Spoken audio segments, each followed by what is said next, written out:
പിതാവിൻ്റെയും പുത്രൻ്റെയും പരിശുദ്ധാത്മാവിൻ്റെയും നാമത്തിൽ ആമേൻ. എൻ്റെ പ്രിയപ്പെട്ടവരെ, ഇന്ന് ജൂൺ 27 ശനിയാഴ്ച. അമ്മേ പരിശുദ്ധ അമ്മേ, അമ്മേ പരിശുദ്ധമേ, ദൈവമാതാവേ, കൃപാസനത്തിലൂടെ ഞങ്ങൾക്കും ഞങ്ങളുടെ ദേശത്തിനും അമ്മ മധ്യസ്ഥം തേടി തന്ന എല്ലാ അനുഗ്രഹങ്ങൾക്കും കൃപകൾക്കും ഞങ്ങളിപ്പോൾ ഹൃദയം നിറഞ്ഞ നന്ദി പറയുന്നു. അമ്മേ പരിശുദ്ധമേ, ദൈവമാതാവേ, 2004 ഡിസംബർ 7 ഉച്ചകഴിഞ്ഞ് 2:30 കൃപാസനത്തിൽ സംഭവിച്ച അമ്മയുടെ പ്രത്യക്ഷപ്പെടലിനെ കുറിച്ച് തിരുസഭയ്ക്ക് സമർപ്പിച്ചിരിക്കുന്ന പഠനരേഖകളുടെ മേൽ സഭാത്മകമായ പഠനം ആരംഭിക്കുവാൻ ഞങ്ങൾ പ്രാർത്ഥിക്കുന്നു. അമ്മേ പരിശുദ്ധമേ, ഭൂസ്വർലോകങ്ങളുടെ രാജ്ഞിയായ അങ്ങേയ്ക്ക് ഭൗമസംരക്ഷണത്തിനായി പ്രപഞ്ചപ്രകൃതിയെ തന്നെ തിരുസഭ പ്രതിഷ്ഠിക്കുവാൻ ഈ പ്രത്യക്ഷീകരണം വഴി ഇടയാക്കണമേ. പരിശുദ്ധമേ, ജപമാല മാതാവേ, സകല കൃപാസനം പ്രാർത്ഥനയോടും ചേർത്ത് ഞങ്ങളിപ്പോൾ പ്രാർത്ഥിക്കുന്ന ഈ കുടുംബത്തിന്റെ പ്രത്യേക നിയോഗം പറ മക്കളെ.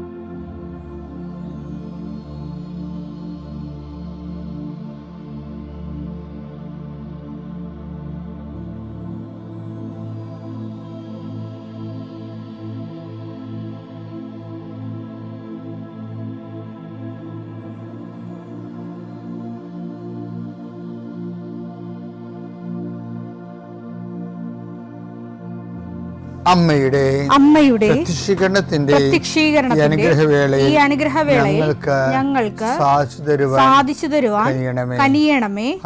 ആമേൻ. വിശ്വാസ പ്രമാണം. സർവശക്തനായ പിതാവും ആകാശത്തിന്റെയും ഭൂമിയുടെയും സൃഷ്ടാവുമായ ദൈവത്തിൽ ഞാൻ വിശ്വസിക്കുന്നു. അവിടുത്തെ ഏകപുത്രനും ഞങ്ങളുടെ കർത്താവുമായ ഈശോമിശിഹായിലും ഞാൻ വിശ്വസിക്കുന്നു. ഈ പുത്രൻ പരിശുദ്ധാത്മാവിനാൽ ഗർഭസ്ഥനായി കന്യകാമറിയത്തിൽ നിന്ന് പിറന്ന് പൊന്തിയോസ് പീലാത്തോസിന്റെ കാലത്ത് പീഡകൾ സഹിച്ച് കുരിശിൽ തറയ്ക്കപ്പെട്ട് മരിച്ച് അടക്കപ്പെട്ട് പാതാളങ്ങളിൽ ഇറങ്ങി മരിച്ചവരുടെ ഇടയിൽ നിന്ന് 3-ാം നാൾ ഉയർത്ത് സ്വർഗത്തിലേക്ക് എഴുന്നള്ളി സർവശക്തിയുള്ള പിതാവായ ദൈവത്തിന്റെ വലതുഭാഗത്തിരിക്കുന്നു. അവിടെ നിന്ന് ജീവിക്കുന്നവരെയും മരിച്ചവരെയും വിധിക്കുവാൻ വരുമെന്നും ഞാൻ വിശ്വസിക്കുന്നു. പരിശുദ്ധാത്മാവിലും ഞാൻ വിശ്വസിക്കുന്നു. വിശുദ്ധ കത്തോലിക്കാ സഭയിലും പുണ്യവാന്മാരുടെ ഐക്യത്തിലും പാപങ്ങളുടെ മോചനത്തിലും ശരീരത്തിന്റെ ഉയർപ്പിലും നിത്യമായ ജീവിതത്തിലും ഞാൻ വിശ്വസിക്കുന്നു. ആമേൻ. സ്വർഗ്ഗസ്ഥനായ ഞങ്ങളുടെ പിതാവേ, അങ്ങയുടെ നാമം പൂജിതമാകണമേ. അങ്ങയുടെ രാജ്യം വരണമേ. അങ്ങയുടെ തിരുമനസ് സ്വർഗത്തിലെ പോലെ ഭൂമിയിലും ആകണമേ. അന്നു വേണ്ടുന്ന ആഹാരം ഇന്ന് ഞങ്ങൾക്ക് തരണമേ. ഞങ്ങളോട് തെറ്റ് ചെയ്യുന്നവരോട് ഞങ്ങൾ ക്ഷമിക്കുന്നത് പോലെ ഞങ്ങളുടെ തെറ്റുകൾ ഞങ്ങളോടും ക്ഷമിക്കണമേ. ഞങ്ങളെ പ്രലോഭനത്തിൽ ഉൾപ്പെടുത്തരുതേ, തിന്മയിൽ ഞങ്ങൾ രക്ഷിക്കണമേ. ആമേൻ. നന്മ നിറഞ്ഞ മറിയമേ, സ്വസ്തി. കർത്താവ് അങ്ങയുടെ കൂടെ സ്ത്രീകളിൽ അങ്ങ് അനുഗ്രഹിക്കപ്പെട്ടവളാകുന്നു.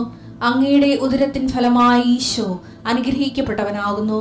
പരിശുദ്ധ മറിയമേ, തമ്പുരാന്റെ അമ്മേ, പാപികളായ ഞങ്ങൾക്ക് വേണ്ടി ഇപ്പോഴും ഞങ്ങളുടെ മരണസമയത്തും തമ്പുരാനോട് അപേക്ഷിക്കണമേ. ആമേൻ. കർത്താവേ, നിന്റെ ഉന്നതമായ നാമത്തിന് സ്തോത്രം ചെയ്യുന്നു. കർത്താവേ, നിന്റെ വിശുദ്ധ പൗരോഹിത്യത്തെ മഹത്വപ്പെടുത്തണമേ. കർത്താവെ, സഭയിലുള്ള സാന്നിധ്യം പ്രകടമാക്കണമേ. 40 വർഷം ഞാൻ അർപ്പിച്ച കൃപാനയുടെ യോഗ്യതയാൽ കൃപാസനത്താറെ ജീവനോടെ പ്രത്യക്ഷപ്പെട്ട പരിശുദ്ധ അമ്മയുടെ മാധ്യസ്ഥത്തിലെ ഞാൻ മക്കളെ ആശീർവദിക്കുന്നു.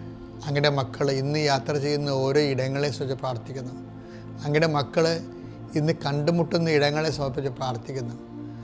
അങ്ങയുടെ മക്കൾ ഇന്ന് കണ്ടുമുട്ടുന്ന ഇടങ്ങളെ, കണ്ടുമുട്ടുന്ന വിഷയങ്ങൾ, സംസാരിക്കാൻ പോകുന്ന വിഷയങ്ങൾ, ആ സംസാരിക്കാൻ പോകുന്ന വിഷയങ്ങൾക്ക് ഒരു തീരുമാനം കിട്ടാൻ വേണ്ടി ഇന്ന് തീരുമാനം ഉണ്ടാകണമെന്ന് ആഗ്രഹിച്ച് പ്രാർത്ഥിക്കുന്നവരുണ്ട്. അവരെ സമർപ്പിച്ച് പ്രാർത്ഥിക്കുന്നു. കർത്താവേ, ഈ പ്രാർത്ഥന കൊണ്ട് ജീവിക്കുന്ന അനേകം മക്കളുണ്ട്. ഈ പ്രാർത്ഥന കൊണ്ട് തങ്ങളുടെ ജീവിതം തുടങ്ങുന്ന മക്കളുണ്ട്. ഉടമ്പടി പ്രാർത്ഥന ചൊല്ലിക്കൊണ്ട് അവസാനിപ്പിക്കുന്ന ജീവിതം സമാപിക്കുന്നവരുണ്ട്. അപ്പം അങ്ങനെ ഓരോ ദിവസത്തെ ജീവിതവും അങ്ങനെ എല്ലാം ആത്മാർത്ഥമായി പ്രാർത്ഥിക്കാൻ കർത്താവേ. ഈശോയെ, ഏത് വിഷയത്തിന് വേണ്ടിയാണ് ഏത് കുടുംബം ഇപ്പോഴ് നിരാലംബമായിരിക്കുന്നത്, തങ്ങളെ രക്ഷിക്കാനോ സഹായിക്കാനോ ഈ സമയത്ത് ആരുമില്ലല്ലോ എന്ന് ഓർത്ത് വിഷമിക്കുന്നവരുണ്ട്. മക്കളെല്ലാം വിദേശ രാജ്യങ്ങളിലും ബന്ധപ്പെട്ടവർ വിദേശ രാജ്യങ്ങളിൽ രോഗികളായി കിടന്നിട്ട് നാട്ടിലുള്ളവർ അവരോർത്ത് കൈയും കാലോട്ട് അടിക്കണ പോലെ വിഷമിക്കുന്നവരുണ്ട്. അവരെയെല്ലാം അമ്മേ, സഞ്ചാരി മാതാവേ, സമയത്തിൻ്റെ അധികാരി, ഈ ഒറ്റ പ്രാർത്ഥന കൊണ്ട് ഞങ്ങളുടെ കൺമുൻപിൽ നിന്ന് മറഞ്ഞ് അന്യരാജ്യങ്ങളിൽ വേദനപ്പെടുന്ന ഞങ്ങളുടെ ബന്ധുക്കളെ നീ സ്പർശിക്കണം. കൂട്ടുകാരെ, ഞങ്ങളുടെ പ്രാർത്ഥന ആവശ്യപ്പെട്ടുള്ളവരെ നീ സ്പർശിക്കണം. കർത്താവെ, ഇപ്പോൾ പ്രാർത്ഥിക്കുന്നത് ജീവിതമാർഗങ്ങൾ പല മേഖലകളിൽ ജീവിതം ആരംഭിക്കുന്നുണ്ട്. കട, കമ്പോളങ്ങൾ, ഏജൻസികൾ, കന്നുകാലി വളർത്തലുകൾ, ഇങ്ങനെ ജോലികൾ, കമ്പനി നടത്തുന്നവർ, ഇങ്ങനെ എന്തെല്ലാം കാര്യങ്ങൾക്ക് വേണ്ടി ഓരോ വരുമാന മാർഗം കണ്ടെത്തിയിരിക്കുന്നവർക്ക് അത് നഷ്ടപ്പെടാൻ ഇരിക്കാൻ വേണ്ടി കർത്താവിൻ്റെ നാമത്തിൽ പ്രാർത്ഥിക്കുന്നു. കർത്താവെ, നിൻ്റെ നാമത്തെ മഹത്വപ്പെടുത്തണമേ. കർത്താവെ, സഭയിലുള്ള സാന്നിധ്യം പ്രകടമാക്കണമേ. അമ്മേ, പരിശുദ്ധമ്മേ, ദേവമാതാവേ, ആരെല്ലാം ഇപ്പോൾ ഉണർന്നെന്ന് പ്രാർത്ഥിച്ച് ഈ പ്രാർത്ഥനയോട് ചേരുന്നുണ്ടോ, ആരെല്ലാം ഈ പ്രാർത്ഥനയിൽ ആശ്രയിക്കുന്നുണ്ടോ, അവരെ എല്ലാം നീ ആശീർവദിക്കണം. എൻ്റെ കർത്താവിൻ്റെ ഉന്നതമായ നാമത്തിൽ, സഭയുടെ അധികാരത്തിൽ, കുരിശിൻ്റെ അടയാളത്തിൽ, ദൈവത്തിൻ്റെ ശക്തിയാൽ ഈ ദിവസം കർത്താവ് നിങ്ങളെ അനുഗ്രഹിക്കുകയും ആശ്വസിപ്പിക്കുകയും ചെയ്യട്ടെ. എൻ്റെ പ്രിയപ്പെട്ടവരെ, പിന്നെ യോഹന്നാൻ 6:6 ഒരു വചനമുണ്ട്. വേറൊരു വചനമായിട്ട് കണക്ട് ചെയ്ത് തരാം. അപ്പം നിങ്ങൾക്ക് കുറച്ചുകൂടി ഉൾക്കാഴ്ച കിട്ടും. യോഹന്നാൻ 6:6 എടുത്ത്, അവനെ പരീക്ഷിക്കാനാണ് യേശു ഇങ്ങനെ ചോദിച്ചത്. അവനെ പരീക്ഷിക്കാനാണ് ഈശോ അങ്ങനെ പറയണത്. നിങ്ങൾ തന്നെ അപ്പം കൊടുക്കാൻ പറയണം. പക്ഷെ നിങ്ങൾ തന്നെ അപ്പം കൊടുക്കാൻ ഈശോ ഉദ്ദേശിക്കുന്നില്ലായിരുന്നു. എന്താ കാര്യം? എന്ത് ചെയ്യണമെന്ന് അത് വായിച്ചേ. യോഹന്നാൻ 6:6 എന്തു ചെയ്യണമെന്ന് യേശു നേരത്തെ മനസ്സിൽ കരുതിയിരുന്നു. യേശു നേരത്തെ മനസ്സിൽ കരുതിയിരുന്നു. അപ്പം ഇത് സിമ്പിളായിട്ട് എല്ലാ പ്രഭാഷകന്മാരൊക്കെ ഇടയ്ക്ക് പറയുന്നൊരു വചനമാണ്. കാര്യം നമ്മൾ ഉൾക്കൊള്ളപ്പെടേണ്ട കാര്യമില്ല. നമ്മൾ എന്ത് ചെയ്യണമെന്നുള്ളത് കർത്താവിന് നമ്മളെക്കുറിച്ചൊരു കരുതലും പദ്ധതിയൊക്കെ ഉണ്ട്. അങ്ങനെ പറയാറുണ്ട്. ശരിക്കും പ്രഭാഷകർ പറയാറുണ്ട്. ഞാനിവിടെ അതല്ല പറയാൻ ഉദ്ദേശിക്കണത്. ഞാൻ ഉദ്ദേശിക്കണതെന്ന് വെച്ച് കഴിഞ്ഞാൽ, ഇപ്പം മനസ്സിൽ കരുതിയിരുന്നെന്ന സംഭവമില്ലേ, എന്താണ്? എന്ത് ചെയ്യണമെന്ന് യേശു നേരത്തെ മനസ്സിൽ കരുതിയിരുന്നു. അപ്പോൾ ഈ വിഷയത്തിൻ്റെ 2 വാക്കുകൾ പ്രധാനപ്പെട്ട. ഒന്ന് നേരത്തെ, അതായത് നമ്മുടെ ജീവിതത്തിൽ ഒരു പ്രശ്നം ഉണ്ടാകണമെന്ന് മുമ്പ് തന്നെ ആൻസർ ഉണ്ടെന്നതിൻ്റെ അർത്ഥമേ. നമ്മുടെ ജീവിതത്തിലൊരു പ്രശ്നം, ഇപ്പം നിൻ്റെ ജീവിതത്തിലൊരു പ്രശ്നം, ഇപ്പം നിൻ്റെ ഭാര്യയുമായിട്ട് നീ വഴക്കിട്ടിരിക്കുകയാണ്, ഭർത്താവുമായിട്ട് അകന്നിരിക്കുകയാണ്, ഒരു പ്രശ്നം ഉണ്ടായി. ഇതിനൊരു പരിഹാരം ഈശോയുടെ മനസ്സിലുണ്ട്. ഇതിനെന്തെങ്ങനെ ഇത് പരിഹരിക്കേണ്ടതെന്ന് ഈശോയ്ക്ക് നീ കല്യാണം കഴിക്കണ മുമ്പ് തന്നെ ഈ വിഷയത്തെക്കുറിച്ച് ഐഡിയ ഉണ്ട്. അപ്പോൾ ഒരു പ്രശ്നം ഉണ്ടാകുമ്പോൾ ചാടരുത്. പ്രശ്നം ഉണ്ടാകുമ്പോൾ അത് ഇരിക്കുന്ന ഇടത്താണ് പോകേണ്ടത്. കാര്യം നേരത്തെ ഇതിൻ്റെ പരിഹാരം അറിയാവുന്ന ഒരാളേ ഉള്ളൂ, അത് ഈശോയാണ്. മനുഷ്യൻ്റെ പ്രശ്നങ്ങളെ നേരത്തെ അറിയാവുന്നതും അതിൻ്റെ പരിഹാരം അറിയാവുന്നതും ഒരാളേ ഉള്ളൂ ബൈബിളല്ല, ഏത് പുസ്തകത്തിൽ നോക്കിയാലും ക്രിസ്തു മാത്രമേ ഉള്ളൂ നിൻ്റെ വിഷയം നേരത്തെ അറിയാവുന്നത്. അത് നമുക്ക് വല്ലാത്ത ആശ്വാസമാണ്. ഒരു പ്രശ്നം ഉണ്ടാകുമ്പോൾ ചില ആൾക്കാരൊക്കെ ഈ പ്രശ്നം ഉണ്ടാകുമ്പോൾ മണിക്കൂറുകൾ മുമ്പ് ദിവ്യകുർബാനയ്ക്ക് ഇരിക്കണില്ലേ? അതെന്താ കാര്യം? ഈ പ്രശ്നത്തിൻ്റെ പരിഹാരം ഞാൻ എപ്പോഴും ഈശോനെ കാര്യത്തിൽ വട്ട വരച്ച് നിർത്തുന്ന ആളാണ്. ഞാൻ പറഞ്ഞു, ജീസസ്, യു നോ, നിനക്കറിയാം ഈ പ്രശ്നത്തിൻ്റെ പരിഹാരം എന്താണെന്നുള്ളത് അറിയാം. ഞാൻ ചാടിക്കയറി വല്ല പരിഹാരം ചെയ്ത് കുളവാക്കേണ്ട കാര്യമില്ല. അതുകൊണ്ട് ഇത്രയും വേഗം ഈ വിഷയത്തിൻ്റെ മേൽ ത്രെഡ് എനിക്ക് തരണം, നീ ഈ വിഷയം ഇടപെട്ടണം. അപ്പോൾ എന്ന് വെച്ചാൽ എന്താ വിഷയം എന്ന് വെച്ചാൽ, നമ്മളുടെ ഒരു വിഷയത്തിൽ അതുണ്ടാകുന്നതിന് വർഷങ്ങൾക്ക് മുമ്പേ അതിൻ്റെ പരിഹാരം കർത്താവിൻ്റെ മനസ്സിലുണ്ട്. ഇനി വേറെ ഒരു സംഭവമുണ്ട്, അത് ഇടിവെട്ട എന്ന് വെച്ചാൽ ഈ കർത്താവിൻ്റെ മനസ്സിലുള്ളത് നമ്മൾ കർത്താവുമായിട്ട് ഒരു റിലേഷൻ, ഒരു ബന്ധമുണ്ടല്ലോ. എന്താ പറയണത്? കർത്താവിനോട് യോജിക്കുന്നവൻ അവനോടുകൂടെ ആവചനെടുത്തേ 1 കൊരിന്തോസ് 6:17 1 കൊരിന്തോസ് 6:17 കർത്താവുമായി സംയോജിക്കുന്നവൻ അവിടുത്തോട് ഏകാത്മാവായി തീരുന്നു. കർത്താവുമായി നമുക്ക് സംയോജിക്കണമെങ്കിൽ ഉള്ളൊരു കുഴപ്പമെന്ന് പറയുന്നത്, അത് ഒരു ടെക്നിക്കൽ പ്രോബ്ലമാണത്. കാര്യം ദൈവം ആത്മാവാണ്. അതാണ് വചനം എടുത്തേ, യോഹന്നാൻ 4:24. യോഹന്നാൻ 4:24. ദൈവം ആത്മാവാണ്. ദൈവം ആത്മാവാണ്. അവിടുത്തെ ആരാധിക്കുന്നവർ ആത്മാവിലും സത്യത്തിലുമാണ് ആരാധിക്കേണ്ടത്. ഇത് ഒരു സീരിയസ് ആയിട്ടുള്ള ഒരു താക്കോലാണ് ശരിക്കും. കാര്യം കർത്താവിനോട് യോജിക്കുന്നവൻ അവനോടുകൂടെ ഏകാത്മാവായി തീരണമെന്ന് ഇപ്പം 1 കൊരിന്തോസ് 6:17 പറഞ്ഞില്ലേ. ഇനി കർത്താവുമായിട്ട് യോജിക്കണമെങ്കിൽ എന്ത് ചെയ്യണം? നമ്മുടെ ജഡത്തിൽ യോജിക്കാൻ പറ്റത്തില്ല. കാര്യം ദൈവം ആത്മാവായതുകൊണ്ടാണ്. അപ്പോൾ പിന്നെ എന്ത് ചെയ്യും? നമ്മളും ആത്മാവായി മാറണം. നമ്മളെങ്ങനെ ആത്മാവായി മാറും? നമ്മൾ പരിശുദ്ധാത്മാവിനാൽ കഴിഞ്ഞ ദിവസം പറഞ്ഞില്ലേ, വാട്ട് സ്പിരിറ്റ് ലീഡ്സ് യു. നമ്മൾ ഏത് ആത്മാവിനാണ് നയിക്കപ്പെടുന്നതെന്ന് ചോദിക്കണത്. നമ്മൾ പരിശുദ്ധാത്മാവിലാണ് നയിക്കപ്പെടുന്നതെങ്കിൽ നമ്മളിലുള്ള പരിശുദ്ധാത്മാവായിരിക്കും കർത്താവുമായിട്ട് യോജിക്കുന്നത്. അതാണ് ഭയങ്കര സിമ്പിളാണിത്, അത്ര കോംപ്ലിക്കേറ്റഡ് ഒന്നുമില്ല. അതായത് എന്താ വിഷയം എന്ന് പറഞ്ഞു കഴിഞ്ഞാൽ, ഇപ്പം കഴിഞ്ഞ ദിവസങ്ങളിൽ ഒരു സാക്ഷ്യം ഉണ്ടായി. ഞാനത് ചൊവ്വാഴ്ച പറയും. എനിക്ക് ഒരു മോള് സാക്ഷ്യം പറഞ്ഞതാണ്. അപ്പം അവൾ എന്നോട് ചോദിച്ചത്, ഞാൻ ആൾക്കാരെ അവൾ എന്നെ കാണാൻ വന്നപ്പോൾ എന്നോട് ചോദിച്ചത്, ഈ തീരുമാനം ഞാൻ എടുക്കണ വെച്ചാൽ എനിക്കൊരു കൺഫ്യൂഷൻ തോന്നണമെന്ന് ചോദിച്ചു. അച്ഛന് വേറെ വല്ല മെസ്സേജ് ഉണ്ടോ എന്ന് എന്നോട് ചോദിച്ചു. ഇപ്പോഴത്തെ കുഞ്ഞുങ്ങളെന്നൊക്കെ പറയണത് കർത്താവിനെ അറിയാവുന്നവർക്ക് നല്ലവണ്ണം അറിയാം. അവർക്ക് ആരോടാണ് ചോദിക്കണത്, എന്താണ് ചോദിക്കണമെന്നൊക്കെ അറിയാം. ഭയങ്കര സ്റ്റാൻഡേർഡ് ക്വസ്റ്റ്യനാണ് ചോദിച്ചത്. ഇതിന് വേറെ വല്ല ദൈവത്തിൻ്റെ മനസ്സിൽ എന്ത് പറയണമെന്നാണ് എന്നോട് ചോദിച്ചത്. അപ്പോൾ അവൾ അങ്ങനെ ചോദിച്ചു കഴിഞ്ഞാൽ പിന്നെ എന്ത് ചെയ്യും? അവരെ ഗൈഡ് ചെയ്യാതിരിക്കാൻ പറ്റത്തില്ല. കാര്യം അവരെ ഗൈഡ് ചെയ്യാനാണ് ഈ പട്ടം മേടിച്ചിരിക്കുന്നത്. അല്ലാതെ പെരുന്നാൾ നടത്താനും വേലപടയം നടത്താനും മാത്രമല്ല. ഞാനങ്ങനെ ആക്ഷേപിച്ച് സംസാരിക്കുകയല്ല. പട്ടത്തിന് ഒരു മനുഷ്യൻ്റെ ജീവിതത്തിൽ ദൈവത്തിലേക്ക് അവരെ നയിക്കുകയും ദൈവത്തിൽ അവർ ജീവിക്കുമ്പോൾ ഉണ്ടാകുന്ന പ്രശ്നങ്ങളെ ദൈവികമായിട്ടും സുവിശേഷപരമായിട്ടും അവരെ മറുപടി പറയാൻ, അവരെ ഗൈഡ് ചെയ്യാൻ അപ്പോഴാണ് നമ്മൾ പുരോഹിതനാകണത്, അവിടെ മുമ്പേ പോണത്. അപ്പോൾ അത് നമ്മുടെ ബാധ്യതയാണ് ശരിക്കും. കുഞ്ഞ് പറഞ്ഞെനിക്ക് ഭയങ്കര ഇഷ്ടപ്പെട്ടു. ഞാൻ പറയാൻ മോളേന്ന് പറഞ്ഞു. ഞാനെന്താ ചെയ്യണത്? ഞാൻ മാതാവിൻ്റെ അടുത്ത് പോയി കർത്താരെ വന്ന് നിങ്ങൾ കാണുന്നതാണ്. ഞാൻ മാതാവിൻ്റെ അടുത്ത് പോയി നെറ്റി വെക്കും. നെറ്റി വെക്കണമെന്ന് പറഞ്ഞു കഴിഞ്ഞാൽ അർത്ഥം എന്താണ്? നമ്മുടെ തല സമർപ്പിക്കണമാണ്. പിന്നെ ഇനി എപ്പോൾ പറഞ്ഞാൽ നമുക്ക് സമർപ്പിക്കാനൊന്നും ഇല്ല. നമ്മുടെ സർവാംഗം, നമ്മുടെ ഇച്ഛാശക്തി, ആഗ്രഹം, താല്പര്യങ്ങൾ എല്ലാം നമ്മൾ അങ്ങനെ അടിയറ വെക്കും. നെറ്റി മാതാവിൻ്റെ ചില്ലെ കൊണ്ട് തലവെക്കത്തില്ലേ? എന്നുവെച്ചാൽ അമ്മേ എല്ലാം അടിയറ വെച്ചിരിക്കുകയാണ്, അമ്മയാണ് ഇനി ഈ വിഷയം ഏറ്റെടുക്കേണ്ടത്. അമ്മയുടെ മധ്യസ്ഥത്തിലാണ് പിന്നെ കർത്താവിൻ്റെ കാര്യങ്ങൾ വന്ന് വീഴുന്നത്. അത് നിങ്ങൾ കാണുന്ന ആൾക്കാരെ കാണുന്നതല്ലേ? അമ്മയുടെ മധ്യസ്ഥവുമായിട്ട് ആൾക്കാരെ കർത്താവിൻ്റെ കാൽക്കൽ വന്ന് വീഴും.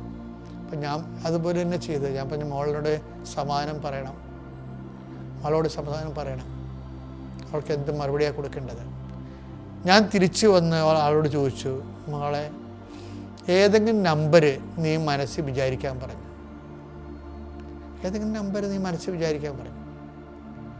അപ്പോൾ അവളത് വിചാരിച്ചു. അപ്പോൾ എന്നോട് പറയരുതെന്ന് ഞാൻ പറഞ്ഞിട്ടില്ല. അപ്പം ഞാൻ അതിനുശേഷം അവളോട് ചോദിച്ചു, കുഞ്ഞ് വിചാരിച്ച നമ്പർ 14 അല്ലേ? അപ്പം അതേ എന്ന് പറഞ്ഞു. ഞാൻ പറഞ്ഞു ഓക്കെ. അപ്പോൾ അത് വിൽ ഓഫ് ഗോഡാണ്. എന്താ കാര്യം? ആ കുഞ്ഞിൻ്റെ മനസ്സിലുള്ള നമ്പർ എന്താണെന്ന് കർത്താവിനെ വെളിപ്പെടുത്തി. അത് 14 പറഞ്ഞു.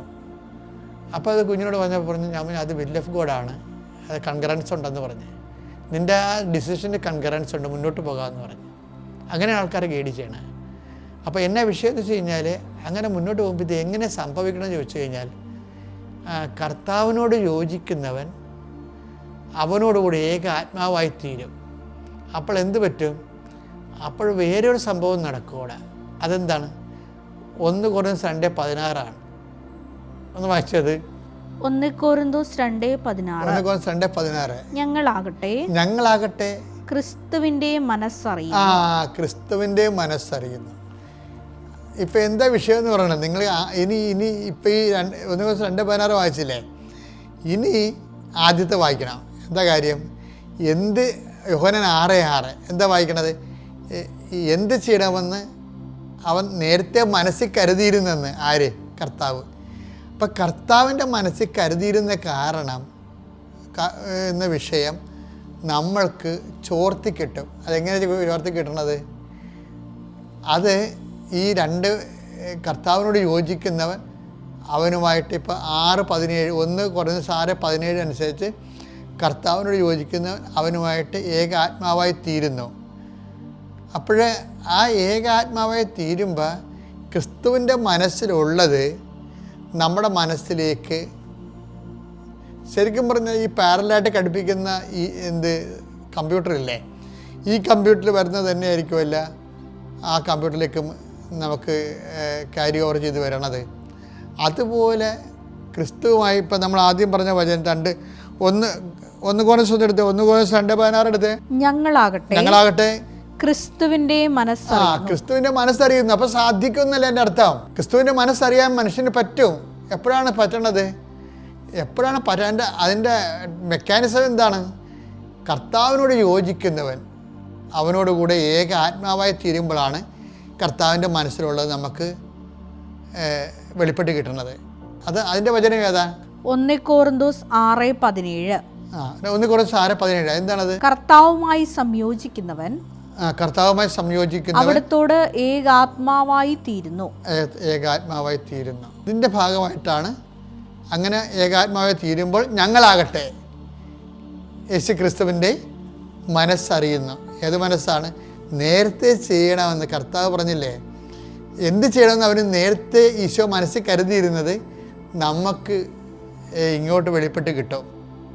അതെന്ത് തിയറിയിലാണ് കിട്ടുന്നത്? അത് ഈ വചനം അനുസരിച്ചാണ് കിട്ടുന്നത്. ഏതാണ്? ഈ 1 Corinthians 2:16 ഞങ്ങളാകട്ടെ യേശു ക്രിസ്തുവിൻ്റെ മനസ്സറിയുന്നു. അപ്പോൾ ഇതെന്ന് പറയണത് നമ്മൾ ആത്മീയ ജീവിതം എന്ന് പറയണത് കർത്താവിൻ്റെ മനസ്സും നമ്മുടെ മനസ്സും കൂടി പാരലായിട്ട് ഘടിപ്പിച്ച കമ്പ്യൂട്ടർ പോലെയായി സംഭവം. കർത്താവിൻ്റെ മനസ്സിലുണ്ടാകുന്നത് അപ്ലോഡ് ചെയ്ത് അല്ലെങ്കിൽ ഡൗൺലോഡ് ചെയ്ത് നമുക്ക് കിട്ടും. നമുക്ക് കിട്ടണമെങ്കിൽ എന്ത് ചെയ്യണം? പരിശുദ്ധാത്മാവിനാൽ നമ്മൾ നയിക്കപ്പെടണം. പരിശുദ്ധാത്മാവ് നയിക്കപ്പെടുന്നതിനാണ് ആത്മീയ ജീവിതം എന്ന് പറയുന്നത്. അല്ലാത്തതൊക്കെ ആചാര ജീവിതമാണ്. പല ആൾക്കാരും ആത്മീയ ജീവിതം എന്നും പറഞ്ഞ് അനുഷ്ഠിച്ച് കൂട്ടുന്ന എല്ലാം ആചാര ജീവിതങ്ങളാണ്. അത് ആത്മീയ ജീവിതം അല്ല. ശരിക്കും പറഞ്ഞാൽ ആഴമുള്ള ആത്മീയ ജീവിതത്തിലേക്ക് വരാൻ വചനം നമ്മളെ വെല്ലുവിളിക്കുന്നുണ്ട്. വചനത്തിൻ്റെ വിളി കേട്ടുകൊണ്ട് നിലവാരമുള്ള കർത്താവിൻ്റെ സഹശുശ്രൂഷകരായി നമുക്ക് വളരാം. പിതാവിൻ്റെയും പുത്രൻ്റെയും പരിശുദ്ധാത്മാവിൻ്റെയും നാമത്തിൽ.